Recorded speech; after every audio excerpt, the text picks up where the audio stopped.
Oh, I Thank always you. forget I have to click that thing.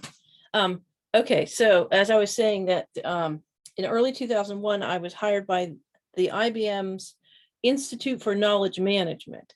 It doesn't exist anymore, but at that time it was quite popular, and there were a lot of companies that had signed on to it. And we had a lot of conferences and meetings and things. It was kind of like the big new thing 20 years ago. Anyway, so one of the things that they wanted me to do was to work with Dave on his Cynefin framework, which was kind of different then. It was more knowledge management-y in the beginning. And so I looked at what he had and I didn't understand it. It didn't make any sense to me. And so I said, well, I'm supposed to be helping with this. How am I going to help if I don't understand? And so I said, well, I'm going to just think, if I made something, what would I make? Because that way, at least I will understand what he's trying to do here. And so I thought, well, if I was advising people and they were working with complexity, how would I do that? So I started drawing different things. And I should say that Sharon Darwin was somebody who was working with us both at the time, and I bounced all of this off of her. So she was kind of part of it, although she didn't really come up with anything. She just gave me a lot of good feedback.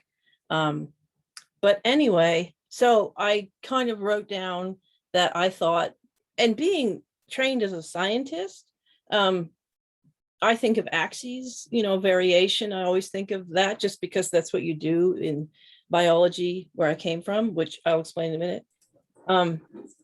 And so I drew these two axes, and the one was, to what degree are there, complex connections? And the other one was, to what degree is there somebody trying to organize things and make what they want? And so that was in April of 2001. And I said, well, this is what I would do if I was going to help people. And so I went and I showed it to Dave. And I was a little nervous because that wasn't what I was told to do. But he looked at it for a long time. And then suddenly he jumped up and he went across the room and he said, it's the same thing. And it kind of was, in the sense that if you turned, I had it turned differently, but if you flipped it over, it actually, you could place his domains into spaces on my space. And so we said, okay, we're going to call them the same thing. And so we did that for about 10 years, I think. And I understood mine and he understood his, and neither one of us understood the other one. If somebody didn't understand mine, they usually understood his and the other way around. So, and I don't know how many times people would say to one of us, why didn't you just say that, right? Because it just seems like there's different people. Some people really understood the sort of bubble thing, and some people understood my kind of open space thing. And so, that's why I think it's really important that nothing's better than anything else. It's just people work, it's good to actually know about all of these different frameworks, because everyone's going to find that one works better for them. So that's kind of like that version of the story. But the other version of the story, which I will try to tell very quickly, is that I went to school in biology, and I was in a PhD program and I was specifically studying animal behavior. And I was very interested in the evolution of social behavior in animals.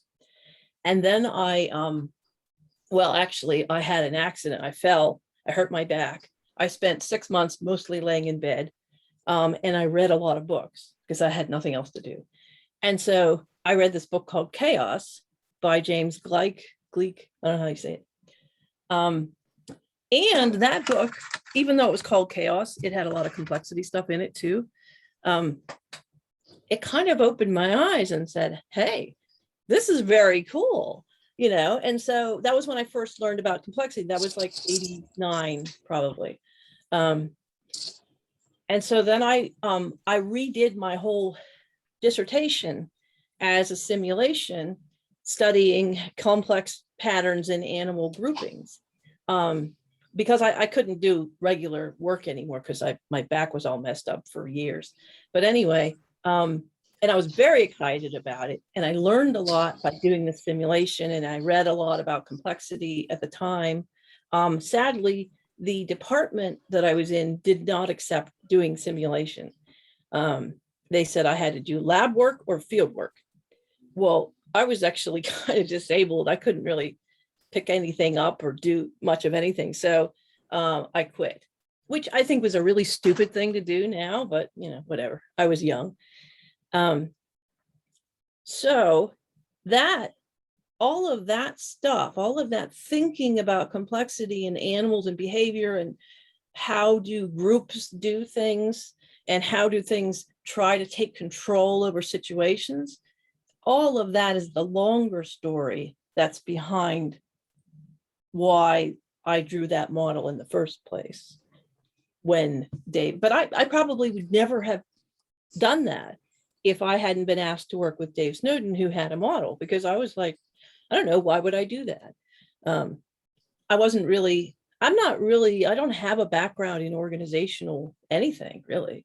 But after I started working at IBM, it was so much about organizations and the Institute for Knowledge Management that I kind of learned all the organizational stuff there. And so ever since then, that was 2001, I've been doing projects with a lot of organizations like government agencies and big corporations and nonprofits, and also communities like cities and towns and things like that. So I've thought more and more about that kind of thing over time. So that's the history. Oh, and I should say that the history, the Confluence thing, it just started as that one thing. But then as the years went by, I kept thinking, gee, I wonder if there's anything else I could do with this. And then another one came up, and another one and another one. And eventually I've settled down to, I think there's 7 now. Yeah. And who knows, maybe there'll be more in the future. I don't know. We'll see. Yeah, thank you so much, Cynthia. And we have been thinking during our conversations on how natural science has been influencing approaches that are being used within organizations, right? Because we know many approaches that are based on engineering thinking, right? And mechanic and linear thinking, and adding complexity. So now we see, and I have learned that from you, from Dave Snowden, from other people that, really studied natural science. You were biologists, so that explains what I'm saying. And you have been using your knowledge in natural science in order to build Confluence. So how did you combine those knowledge? I mean, what happened within organizations in the knowledge you have from your background from biology? So when did you realize that there is a high connection in all of this? Yeah, I did not realize that at first. Actually, when I left science, I was very angry. And I said, well, that's it. I will never do any of this again. I don't care, and I was programming and writing and whatever, and then when I started working at I worked at IBM Research for 2 years before working with Dave. And I got into a lot of the organizational stuff there because I worked with the stories and organizations thing. And I read a lot of books, like I've actually been sorting my books lately, and I've got a big pile of organizational study books here. What is this? Reframing Organization. That's just the one on the top of the list, but I've got a lot of piles here that I'm sorting. But so I read a lot about organizations, and while reading all those books, it kind of came over me that it was the same thing, that there were so many connections between all of the ethology books I'd read before, which is the study of animal behavior, and this organizational stuff. A lot of the same group dynamics, a lot of the same, like for instance, just to pull one thing out, animals have a lot of what they call intention movements, right? So an animal will run up in front of another one and go, huh, like that. It means I really don't want to fight. So could you just back down so we don't have to? And there's a lot of this signaling going on in animal groups where they work out things and they build coalitions, and it's all very similar to what goes on in organizations. And like, how do animals maintain control over their, group and things like that? So yeah, I really realized that there was a lot in common, and that it was actually kind of an interesting thing to think about, Yeah. Yeah. It's fascinating. I am not from natural science, but I'm really fascinated. I think that if I were able to, to move back to past, maybe I would be studying more biology, because it's so fascinating, to see that all of this make a lot of sense when you think about human within organizations. So we can do a lot of things if we really realize that we are just a small part of the whole, right? And we do not have control. We cannot do everything over everything. So organization is not, so strong as we think it is most of the times. So let me jump into Confluence itself now. So let me try to just to share with you a little bit of those people that you were seeing here with us today. All of those people work with agility. I think most of them, not all of them, but most of them. So they work with agile transformation. So they have been involved with this topic during their, most of the time in their professional life. So we have been discussing that a lot. And as we have been talking before, people that work with agility thinks that self-organization most of the time brings benefit, and organization doesn't bring benefit. So as much as we have self-organization, best. And I learned from you that this is not the case, right? So self-organization can bring benefit, as well as organization can bring benefit. And the opposite is also true. So can you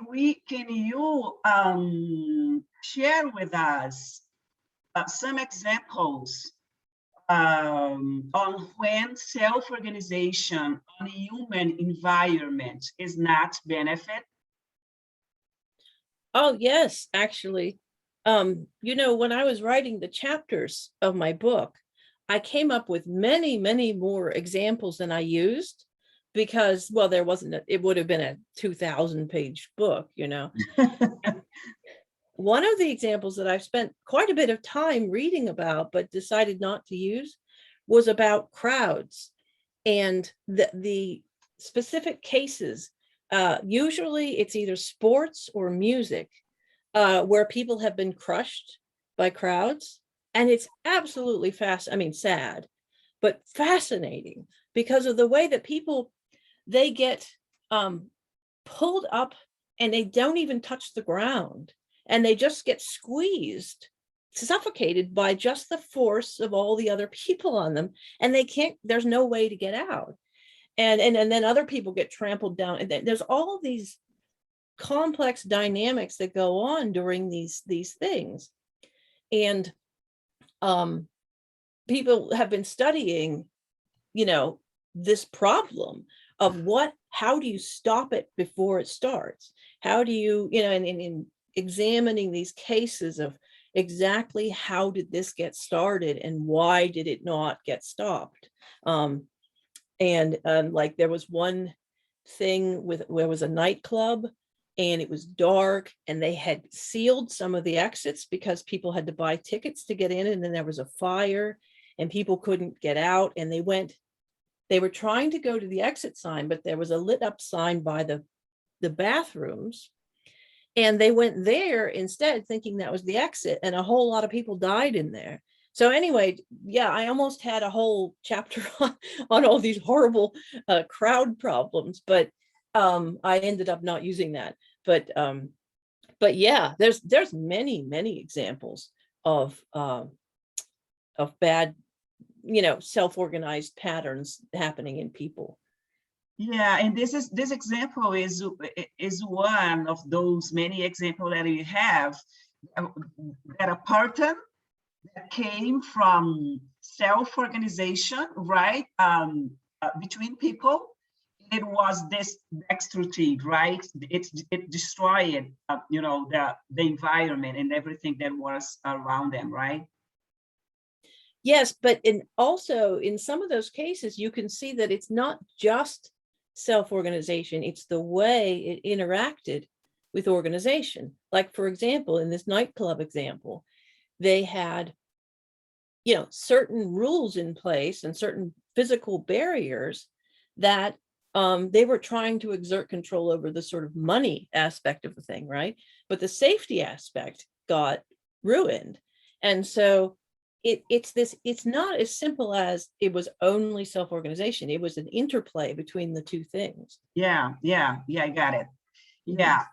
Let me ask you another question. I remember in your book, in Confluence book, there is something that you have written that I'm going to read here, and I'm going to ask a question. So you wrote that a town with strong and resilient connections is likely to recover more quickly and completely than a town with weak and brightly connections, right? And this, and I got it. I could understand that, and I agree with that.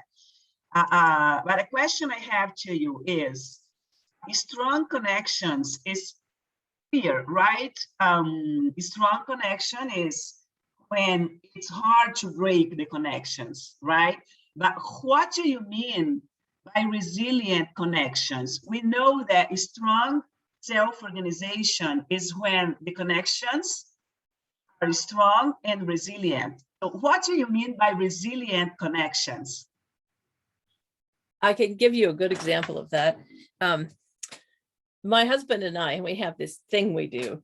I don't know where it came from, but we've had it for a very long time. And what we do is when we have an argument, as is normal, after a little while, one of us says, "I'm sorry we had an argument," right? It doesn't mean I'm right and you're wrong. It doesn't mean I was wrong. It just means it's too bad that happened, right? And it helps us to repair these arguments, right? We come back together again. It's a resilient thing.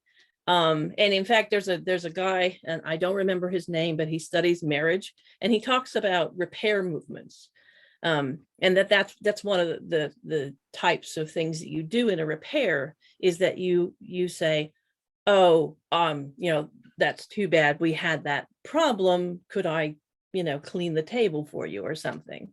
And so you kind of pull that back together, and that's resilience. It's that you break it, it grows back again. Yeah. And when you don't have resilience, you have this brittle connection. It may be a strong connection, but once it's broken, it's broken. Yeah. It will not go back. So. Yeah, I got that. So the ability to reconnect time after time after time, this is what you mean by resilient connections, right? So I try again, and I never give up. So I'm resilient, right? Right. So, okay, got it. Thank you. Okay, I'm going to open up. So if anybody would like to ask Cynthia any questions related with Confluence or anything that we have been practicing that maybe brought up any questions during the exercise we have been doing, feel free to ask any questions to her. I think I'll start. During the exercise, we of course, we were in an environment of learning, so the information was really restricted and a few, but we had some difficulties distributing things on the space. How is the best way to help people, to facilitate, so people can think about this and distribute things in the space? Well, there are a lot of different things you can do. I'll just name a few of them. One is that you can take each axis one at a time. So you can say, well, let's think about how control works in this situation, right? Is there a huge amount of control? Is it like a watch or a clock where everything's ticking just as it should, and you have perfect control over every gear and you can touch it and fix it, right? Or is it more like you're in a thunderstorm and you don't know what's going to happen next? Is it just, you have no control? So then you say, well, let's put it on somewhere on there. Now then you say, okay, now let's look at the other side of it.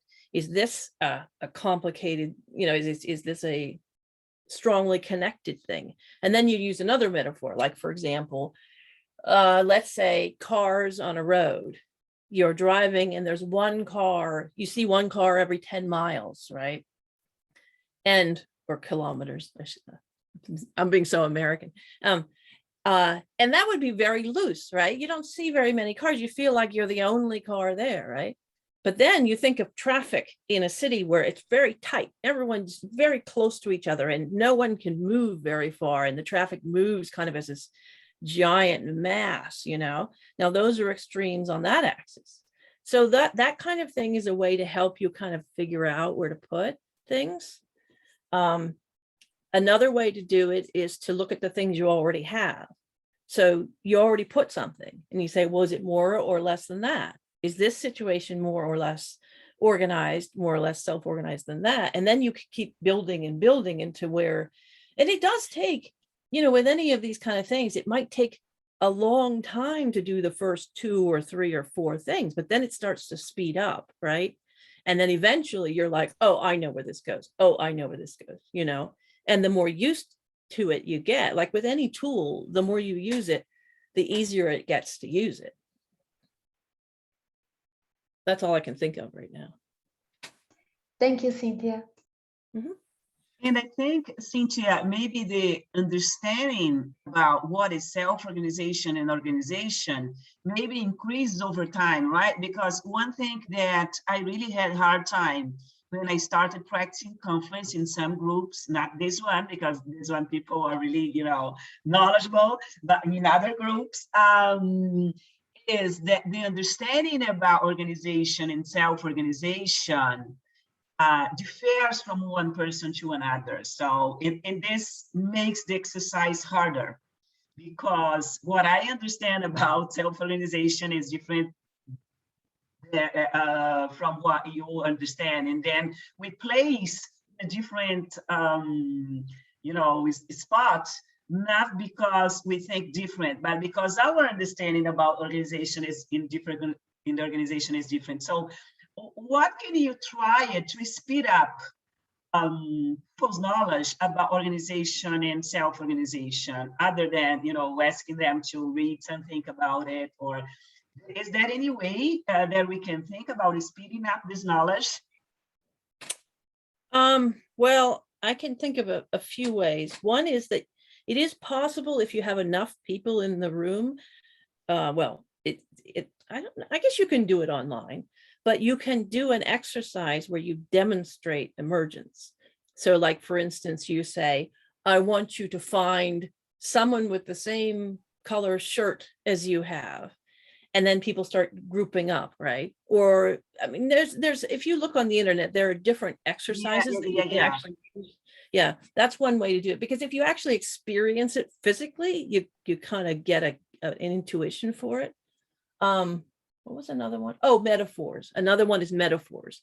And I use a lot of metaphors. That you think about a traffic jam, you think about a swarm of bees or a flock of birds or a school of fish. You think of things, and sometimes you can even like watch videos where you just see this, you've seen videos of these very, very large flocks of birds where they're just swooping all over the sky like this. And that, when I see that, I think of that. And I think about like zooming in to think of what is this bird doing? What is that bird doing? And how does that all come together? So that kind of metaphor can be really powerful to understand it. But I do think reading books is good too. I think one of the reasons that I understood this when I first read it is because I learned ecology for years. And in ecology, I mean, it was no surprise to anybody in ecology. We'd already been doing all that because you learn a lot about that in the, you talk about cycles of nutrients and all these connections. So it's kind of hard to beat learning about a subject that, or you can learn about other subjects like traffic jams or market movements and things like that. But you can't learn about it in a way that, like if you read things that are written from a point of view where they don't recognize the self-organization, it's hard to see it. Yes. Yeah, you have to read things that give you examples where it's all worked out and you're looking at the connections, Yeah, perfect. Thank you. Any other questions? Anyone else would like to ask any question? No. No? No, thanks. Okay. It's enough for me.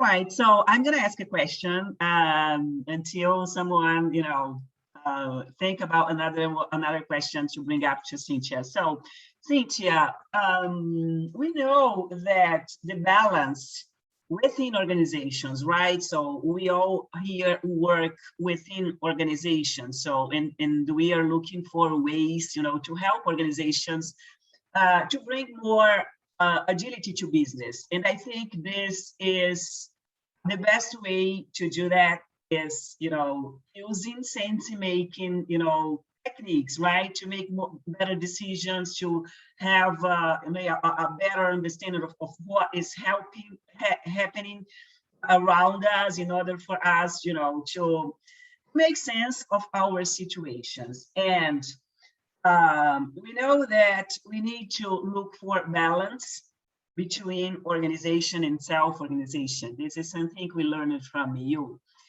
And we also know that self-organization, as we have been mentioned, is about strong and resilient connections. So, in your experience, what have you been doing to help people building strong and resilient connections? So what is the best way, if there is a best way, or at least if there are some tips you can give to us? Because we know that people connect to each other through feelings, right?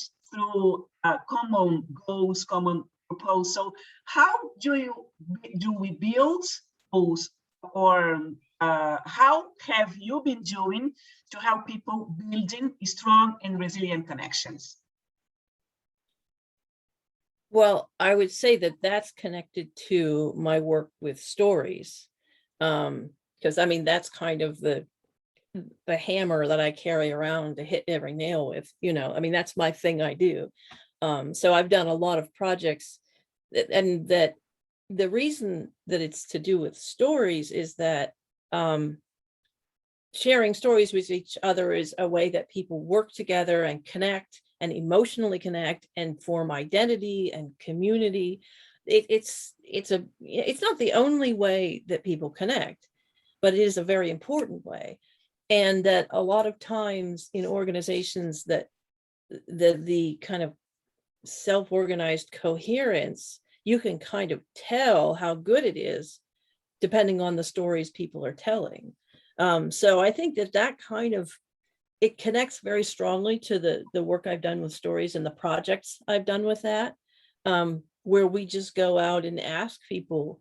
And, I know there's a lot of work on social network analysis, and I've kind of really pushed for more of a kind of narrative network analysis, in the sense of not asking just who do you talk to, but what are some of the kind of stories running around in the because if you really make it possible for people to speak safely about the things that they know are going to stories everyone's telling, you find out a lot of things about, rumors and, the stories you can tell, the stories you can't tell. And here's the thing, and this is always true in working with any kind of complex things, is that the people who are at the top have to be comfortable with this, right? And that's a big problem with when you do this story work, because you're boosting the self-connected, the self-organized connections by helping people to share these stories out in the open and everything. And some of the people in charge don't like that. I've been on projects where there was one project I can remember where we were having these workshops, and people were getting together and sharing stories and talking about all these issues, and really it's almost like a group therapy kind of thing, for the organization. And then somebody high up in the organization, I won't say what it was, found out and said, kill it. Stop that. We don't want people talking about, and overnight the project stopped. And it was never picked up again because they were threatened by it. They didn't like the fact that people were getting a chance to sort of talk about what it was like to work there and what kind of community they had and stuff like that. So that's what I see as the hardest part, is trying to find a way to maintain the control you need to do the job you're trying to do, while allowing this amount of emergence and community to exist. And I'm not a manager. I don't know what it's like, but I think that's difficult. Yeah. And when you allow people to start thinking and start becoming aware of what's going on, and this can be dangerous, right? It can be dangerous for to people that are more comfortable with keeping the control over everything. So I can imagine the challenge that you have been facing, trying to connect people, and there's the other side of the coin, right? So and the funny thing is that I sort of do these projects all over the world, with the stories and everything, where we get people to do sense making with the stories and things. And the one country that I can't sell projects in is the one I live in. Oh, yeah, it's very hard because there's a very, a very control oriented culture here. And I don't know how many times I've talked to companies in the United States, and they start out interested, but then as soon as they find out what's really going to happen and how they're going to have to give up a little bit of control to have it happen, they're too frightened and they don't want to do it. And it just shuts down. And that one that I mentioned was in the United States. But if there's Canada, lots of, basically any other place, people say, wow, that's great, because they feel more secure. They feel that they're not going to lose anything. It'll be a win-win kind of thing, but I don't know, the culture's different here. And I'm sure there are some places I haven't hit yet that will be similar, but it's definitely a problem here. Actually, I've sold very few projects in South America. I don't know why. I just don't think I have the connections or something. A lot in Europe, a lot in Asia and Canada. But well, maybe this is a starting point for you to come more to South America, right? Maybe, who knows? Well, for me, the story work and the complexity work are very connected to each other, because stories are one of the ways in which we form these emergent patterns. And it's natural, right, Cynthia? So, and this is one of the reasons why I really love the work you do and everything behind, because this is natural. So all of this respects the way we are, right? Like humans. So in all the science and the fundamental behind it comes from natural science. So we are part of nature, right? So, and this makes a lot of sense. So unfortunately, within organizations, we have a lot of challenge to do what we should do, what is, what brings more benefit, because there are a lot of politics, as you have mentioned, and a lot of things involved that is a barrier for us, to move on this, because this makes a lot of sense, right? Much more sense than keep using linear, ways of resolving problems when the problems are complex, right? Right. I don't know. I always have a reaction when people talk about agility, because I mean, my feeling is agility is one strategy. It's not the only strategy, and it's not the right strategy in every context. Right. And if you So think true. about, like, I mean, I come from evolutionary biology. And so you think of everything as a strategy, right? And so you have the organisms that have an agile strategy. They change very quickly, right? And then you have some that have a very slow, ponderous. You have crocodiles, which haven't changed evolutionarily in millions and millions of years. Right. And then you have other species that are changing constantly, but they're all alive. So, sometimes it depends on the context and the environment. Right. Agility is one strategy, but it is not the only viable strategy. Right. The smartest thing is to be able to do a lot of different strategies, whatever the context of calls. Right. And we have been discussing this a lot. Oh, okay. We have been discussing this a lot within our community here. And this is why I agree with you when you say agile is in strategy, agility is in strategy, and I agree with that. And this is why I think that agile as a strategy is different from bringing agility to business. When we talk about business agility, for me, it's another thing. It's something completely different. So bringing agility to business is something that we can help using Confluence, for example. We can helping people making better decisions on what strategy are the best ones, including or that organization. And agility is one of them. So one thing is business agility, or bringing agility to business, or helping people in business making better decision. And another thing is agility as a strategy. You know what I mean? Yeah, that's exciting that you're thinking that, because it seems like a lot of times when I talk to people about agility, they haven't taken that step. No. They've just said, it's the new thing. That's what we have to do.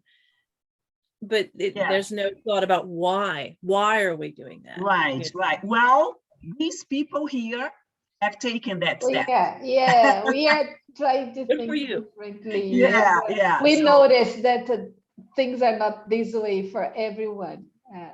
Agility is good, but it depends on the context, and depends on what that organization needs. And this was my big gap, so I am very thankful to Tati for this course, because it closed this gap. So I have a lot to learn, a lot of things to learn. I'm reading your book, Cynthia, and I'm loving it. I'm on the first pages.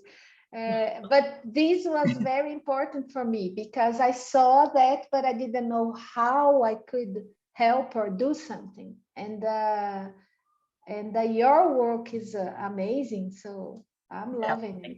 Yeah, and there is another book from Cynthia. I think you all know that, but it's Working with Stories. This is another book that you should read right after Confluence book. So it's wonderful. Great. So it helps. Yeah. Well, it's a step-by-step orientation on how working with stories. So it's really fascinating. Wonderful. Cynthia, can I ask you? Oh, go ahead. No, I just wanted to ask you something. I would like to hear you to talk more about this balance between organization and self-organization, because I think that I have an idea, but I would love to hear from you. Actually, I don't think that a balance is necessarily, well, I guess it depends on what you mean by balance. If you mean it should always be equal, that's not going to work. It's the same thing about context. Right. The balance should be appropriate to the context, right? So sometimes it should be mostly organization. You know, like for example, if you have a crisis situation and you need to get control quickly, you know, like in a pandemic or something, you need to tip over to more organization so that you can get things better under control. But then in a non-crisis situation or a situation where things are starting to sort of fall apart or people have mistrust, then it's the time to build connections and maybe tip the balance in the other way. So I guess the balance, I'm thinking of a, you know, in evolution, they talk a lot about dynamic equilibrium, which is, I feel like a lot of people who talk about complexity, they say equilibrium like it's one point, but that's not the way I learned it in school, which was we learned about dynamic equilibrium, which is that it keeps shifting to where it needs to be right now. And so that there's an equilibrium in that things are kind of okay, but it keeps what exactly that is made of keeps shifting around. And that's kind of what I mean when I'm thinking of balance. I don't know if that's what you're thinking. Oh, yeah, good. No, I was in that because I was kind of, it shouldn't be this equal, keep the balance straight. Should be, I like the way you put it, into a context. So depending on I balance the organization or self-organization, depending on the context and what is going on inside the company, the organization or whatever I'm working at. Well, I think if you, sorry, go ahead. No, that's it. I was thinking that in terms of the word balance and metaphors, you can think of it as a balance where you have two things and you want them to be equal, right? But usually what I think of it as is, did you ever see one of those people that they perform and they have these plates and they go, they get this one going and then they get this one and this and that, and they have maybe 10 or so things all spinning at the same time. And how are they doing that? There's no way I could even, you know, but that's a good metaphor for balance. For balance. Or another metaphor for balance is, say there's a person riding on a unicycle, right? It's a bicycle with one wheel. I used to ride one of those when I was a kid. I had one. I still have it. I had a lot of fun with it. But it is so much about balance because you can fall in every direction. And so that balance is extremely dynamic because you're always pushing, pulling all over. It's not two things equal. It's many, many things being balanced against each other and things. So if you think of it that way, then it makes a lot of sense. Yeah. True. And I think maybe the first step is becoming aware of all of this, right? Because if you are looking for influence in that in some way, there is no way you can do that if you are not aware of what's going on. So how organization is being, is being present here, how self-organization. So if I'm not aware of that, how can I influence that, right? So in this is one more thing that fascinates me, because it's nice to see people's face when they become aware of something that they have not been aware for years, living in that environment. It's so simple to do that, right, Cynthia? So put people together, start talking with them, letting them see each other's perspectives, and they start seeing things that they weren't able to see long time, and the problems are there and they never saw. You know what I mean? So This is fascinating for me. What I always say is that the whole reason to do all of this sense making stuff is to surprise yourself. You know, to say, oh, I never noticed that before. Yeah. And now I do. And it sometimes takes some work to surprise yourself, because we're so good at saying, I know what there is, I'm done, I don't have to think, you know. So it's a challenge to keep surprising ourselves with new perspectives on things. Yeah. So I have a question for all of you. Sure. What I want to know is, what would you like to do with these ideas in Confluence? What are your ambitions that you'd like to get out of it? I will let you respond first. So I have a response here, but I want someone else to respond first.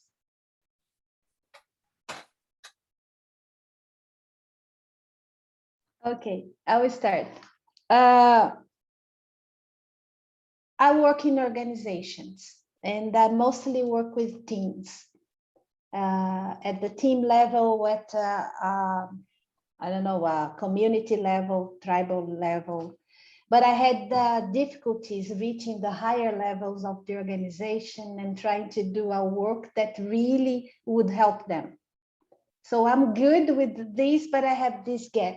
So my goal with all that I learned is to try to help the whole organization, not only a part of it. So even though I know that I can do a work that gets the whole organization, but even if it is to be done part by part, but this is what I see that I can use this to help me to get there. I think that's it.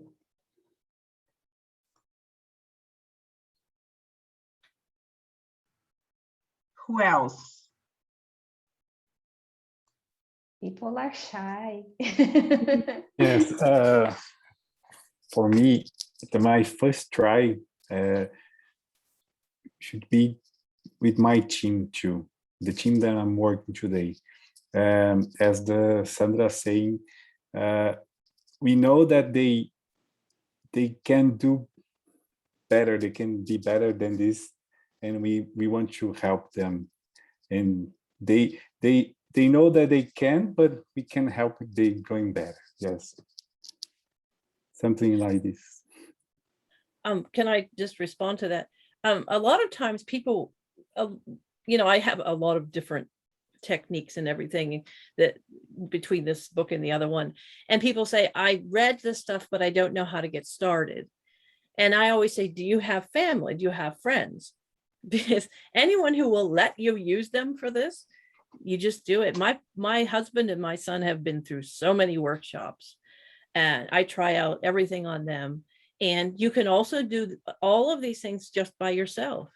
You can start out, you know, just in like you were saying, Sandra, about growing it up to the whole company, the whole organization. You can start small with any of these things and then get a few more people, a few more. And as you get more used to it, it becomes easier to do it. And it also becomes easier to convince people to try it, because you become then more confident about it. And you kind of develop this set of stories kind of that you can tell about it. Like I have all these war stories that I will pull out and tell people, right? But I had to do all that to get to that. But you can start with just yourself, then you and one friend, and then you and 3 friends, and then you just keep going, and it gets bigger and bigger. That's been my experience anyway. Yeah, that's the idea. Anybody else have something that they specifically want to do or something? In my case, I think I want to share with my group too, first of all. And after that, I want to share with the others of the organization too. Like Sandra, it's the same experience. I want to try to share with my group, almost 15 people. So I want to initiate with this. Yeah, I work, all these people are from different organizations here, Cynthia. So there are 2 people from IBM. I also have worked for IBM. Sandra and Eduardo works for IBM. And I work for some organizations that are here. So I will be supporting, so I'm willing to be supporting for those organizations to initiate with Confluence, right? And I can share with you myself, so what I plan to do and what I am already doing with Confluence. So I have been working for IBM, like you, for almost 15 years. And then I moved to another company, and a Spanish company. So I've been working there as director for the COE, Agility COE, for 2 years. And then 2 years ago, I made a decision. So I was tired, honestly. I was tired of doing things in a way I don't believe, you know. So it's very hard to do things the way you believe when you are working within a big company. You have to follow a lot of rules, you know. And then I decided to, you know, to go through an independent way, so building my own path. And what I do and what I'm willing to do more is bringing another concept of what business agility really is, and what really brings agility to business. So this is my challenge. So I work more with executives, with, you know, people that are in leadership positions, and I'm sure that Confluence will help me with that. So it's already helping me. So. Okay. I think Patricia was going to say something. I'm not sure who it was actually. Hi, Cynthia.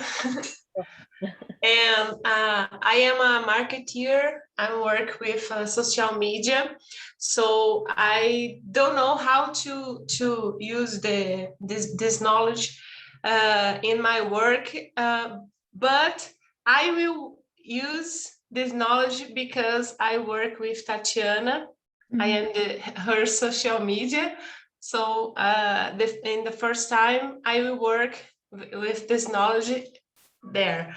But I'm trying to figure out how to help my other clients with this knowledge. Cool. Okay. Cynthia, I have a question. I am learning the Confluence also, all here in the meeting, and when I saw Confluence, I see that it can help a lot in an education environment, in a school, for example, with the kids during the education. I don't know if you see this possibility to use Confluence. It's a benefit in an education environment. Another question is, I was reading a paper that you wrote in 2018 about are we ready for the complexity? And I would like to know now and nowadays if you are ready for complexity. What do you think about? Because this is a word that you were seen and heard a lot. And the first time that I heard about this word, complexity, was in a LESS course. LESS is a large scale Scrum. And the first time that I heard about these in technology, in a business world, on an organization world, I would like to know, and now, are you ready for complexity in the nowadays? Sorry, the long question.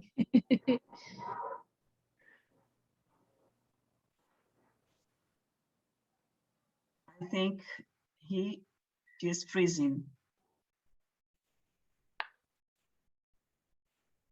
Acho que travou ela. Acho que travou. É. Hi, Cynthia, can you hear us?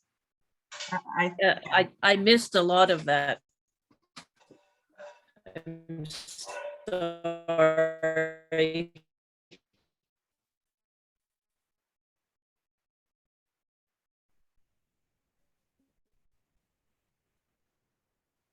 Acho que é a conexão dela, né? Just having internet connection A gente está se problems. vendo direito aqui, acho que a Ready? conexão dela não ficou. Ih, acho que ela caiu.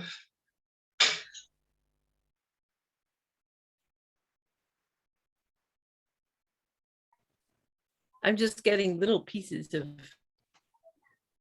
No, I- talking, not very much. I don't know if you have a time, but I can repeat.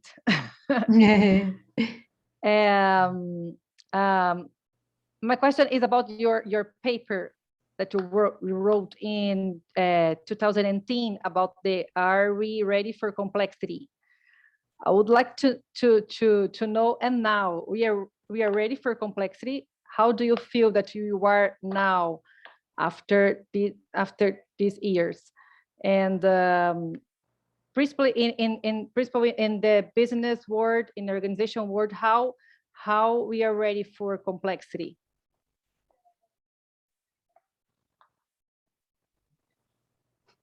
Well, first I want to check that you can all hear me now. Okay. Yeah. Looking Yes. better now. No, it's good. Yeah. Every Zoom call has this, right? The time. What was I going? Oh, actually, I wrote that paper in 2010, but it was on my blog, and I just let it sit there for a long time, and finally decided to get it published for real. But no, I don't see any change. The problem is that if you make complexity sound either magical or scary or both, you can make money. And so that's what a lot of people have been doing. And so simplifying it makes it easier to sell. And I think there are still a lot of people selling it as a kind of a toy, you know, a fad. And so it's, you know, it's kind of difficult to talk to people about the fact that it's a kind of a paradox. It's very good and very bad and all mixed up together. And that's not a simple thing. And so it just keeps coming out as too simplified. So I don't know how long that's going to take. I don't know if people will ever really understand it. I hope so. But so far it's just, but you know, here's the thing, that happens with everything. So to give you an example, there was this guy that I knew at IBM who was doing some kind of thing on business coevolution. And in nature, coevolution is an interaction between species. And sometimes it means good things happen, and sometimes it means terrible things happen, right? And sometimes it's both good and bad all mixed up together, right? Well, so he was talking all about how coevolution makes companies better and better and better. And I said, well, yeah, but if you're going to talk about coevolution, it could be bad. And he said, well, no, we don't want to hear that. And I said, well, I could get one of my professors that I had in graduate school. He's, you know, an evolution teacher. He could come and talk to you about this, you know, about real coevolution. What can we learn from it? And he said, that's okay. And I think that what it is that I always say people go shopping in science. They go and they find a thing they want that will make their argument sound good, but they don't actually care what it means, right? They just want to use it to promote something. Well, and as long as you're doing that, it's going to be a caricature, a simplified sort of toy thing, you know, and that's what's still happening with complexity. There's so many people trying to just turn it into a toy that it's not reaching. And the only way that's going to stop is if people who are in business actually learn what it really means.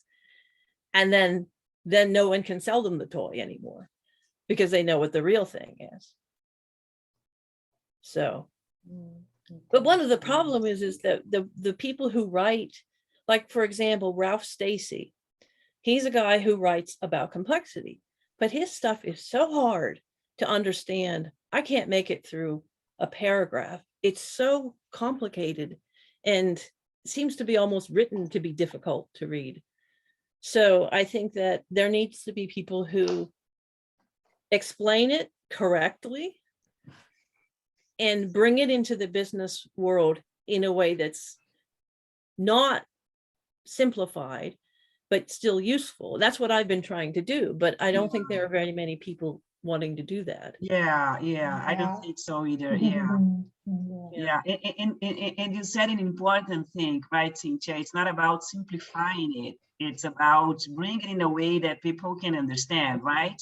And that can make it useful. This is not simplifying, because simplifying is something that would not be true, right? Well, and it's not necessary to simplify. It's not that hard to understand. Yeah. It's not, it seems like some of the people who, like they'll say, well, you have to find the strange attractor in the situation. You might have said, you have to find the blueberry in the situation. It's completely meaningless, but because it's a strange word, you can say anything you want, right? And so that does a disservice to the people who are trying to learn, who are trying to use something. Yeah. And I'm very sad about that, but there's a lot of it going on. So, you know, I guess the thing is, if you're in business, you have to kind of get past that. You have to walk past the big, shiny, bright things and find the real truth of the thing. Yeah. And then you start getting, I think, real benefits from it. Yeah. Well, unfortunately, as I said, 1 hour was not enough. Yeah. We're running out of time. So it's been wonderful, this conversation, Cynthia. But unfortunately, we have to go, and we need to let you go as well. So thank you so much. Thank you so much for being with us here, for being willing to support us here in Brazil. There is a lot we want to do here with Confluence. You cannot imagine how this is fascinating people in our work here. So it's a pleasure. It's a honor being with you here today. And I hope you have enjoyed being with us as well. Yes. And I think we can do here, I mean, for, people to know more Confluence and to spread out this message within our environment on us, okay? Okay. I have 2 requests. Sure. Well, I don't know, maybe suggestions. One is that I think that one way to understand the Confluence things well is to look at that thing where I have all the other frameworks and just take a quick look at some of them, because it's possible that my way of thinking is not your way of thinking. And one of those other things might work better for you. And since they're all connected, it's okay.